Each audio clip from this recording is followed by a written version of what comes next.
En tant que président du Fonds d'assurance formation de la profession médicale, un point sur ce qui se passe là depuis cette année 2026 sur la réforme en matière de formation continue et notamment la fin de la NDPC qu'on connaît maintenant depuis pas mal de mois et qui va être remplacée. Alors remplacée par quoi? C'est pas encore définitif, il faut que des lois apparaissent dans ce sens-là, mais visiblement par deux structures, une la HAS qui gérera la partie scientifique et qualité de la formation et l'autre la Caisse des dépôts et consignations qui a été retenue pour la partie gestion financière. Bon, c'était pas notre choix, bien sûr, nous aurions aimé que le Fonds d'assurance formation de la profession médicale soit l'organisme destinataire de cette gestion des fonds. Ça n'a visiblement pas été retenu, même si les choses ne sont pas encore calées définitivement.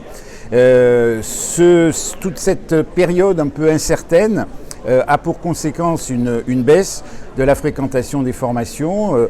Nous, au niveau du FAFPM, on a une baisse d'environ 15 à 20% à la même période des années précédentes.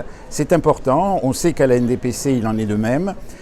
C'est dommage et donc mon message aujourd'hui il est de dire aux médecins et notamment aux médecins libéraux de participer aux formations. Elles sont là, elles sont déclinées. Nous au FAF nous avons plus d'une centaine d'organismes habilités qui déclinent des formations dans tous les domaines, scientifiques, professionnels, d'organisation du cabinet, en anglais, etc. Donc les formations sont là, les financements sont à disposition et voilà, c'est le message que je veux porter aujourd'hui.